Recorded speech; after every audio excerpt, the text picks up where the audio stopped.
Dubai के आसमान में जंग की आहट, ईरान के मिसाइल और ड्रोन हमलों से मची तबाही। एयरपोर्ट, पाम जुमेराह और दुनिया की सबसे ऊंची इमारत बुर्ज खलीफा के आसपास हड़कंप। अमेरिका ईरान टकराव से पूरी दुनिया की थमी सांसें। नमस्कार, विस्टॉक मीडिया देख रहे हैं आप और मैं हूं आपके साथ Sadhvi Dubey.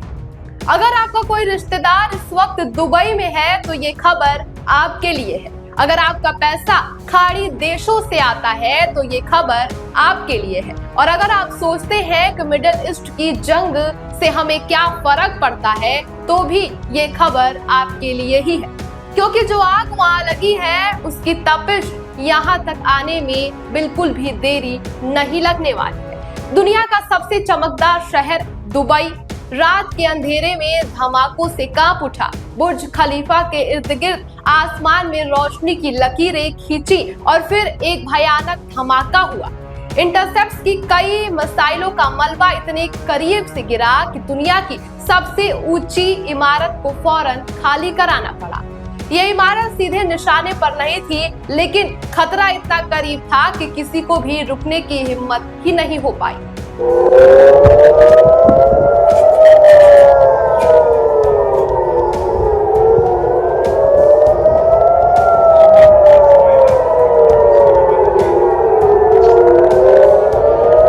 Dubai international airport, जो कभी दुनिया की सबसे व्यस्त हवाई अड्डे में से एक कहा जाता था, आज धुएं में लिपटा हुआ है। ईरान ने हमले का दावा किया था और जो तस्वीरें सामने आई हैं उस दावे को सच भी साबित करती है। उड़ानें पहले ही रद्द कर दी गई थी, लेकिन जो नुकसान हुआ है वो किसी के अनुमान से कहीं ज्यादा है।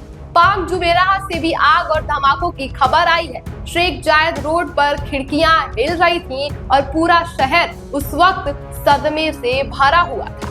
इस सब के बीच एक और चिंताजनक खबर, दुबई में हजारों भारतीय नागरिक फंसे हुए हैं। एयर स्पेस बंद है, उड़ानें नहीं है और वो बस एक उम्मीद लेकर बैठे हैं कि भारत सरकार उन्हें याद करेगी, उन्हें वहां से निकालेगी। फिलहाल वो डरे हुए हैं, सुरक्षित जगह पर छिपे हुए हैं और अपने घर वालों को फोन पर बता रहे हैं कि वो ठीक है। और अब वो बात जिसने पूरी दुनिया को चौंका दिया। ईरान ने खुद कहा कि जो मिसाइलें अब तक दागी गई हैं वो तो बस पुराना कबाड़ था। एक्सपायरी डेट से करीब पहुंचे हथियार सिर्फ दुश्मन के एयर डिफेंस को थकाने के लिए थे। असली वार अभी शुरू नहीं हुआ है। ईरान का दावा है कि उसके पास फतह 2 जैसी हाइपरसोनिक मिसाइलें हैं जो आवाज की रफ्तार से 15 गुना तेज चलती हैं और दुनिया का कोई भी रडार उन्हें नहीं पकड़ सकता है। रक्षा विशेषज्ञ दो खेमों में बंट गए हैं। कुछ कह रहे हैं ये सच है, कुछ इसे प्रोपेगेंडा मान रहे हैं, लेकिन सच जो भी हो, डर दोनों तरफ है। ईरान के विदेश मंत्री सैयद अब्बास अराची ने ट्रंप के सत्ता परिवर्तन के बयान पर सीधे कहा कि मिशन इम्पॉसिबल। उन्होंने कहा कि ये हमला गैर कानूनी है, नाजायज है और इसका जवाब भी दिया जाएगा। बातचीत हाँ संभव है, लेकिन पहले हमले बंद हो, तब तक ईरान की सेना तैयार है और वो सबक सिखाएगी जिसके हमलावर हकदार हैं। दुबई की चमक आज धुएं में है। बहरीन में मलबे की जांच हो रही है, इजराइल में सायरन बज रहे हैं और ईरान कह रहा है कि असली जंग अभी शुरू नहीं हुई है।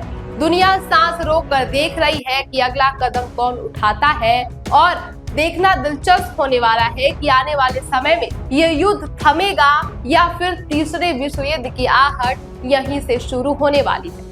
फिलहाल इस खबर पर आपकी क्या राय है, हमें कमेंट बॉक्स में जरूर बताएं।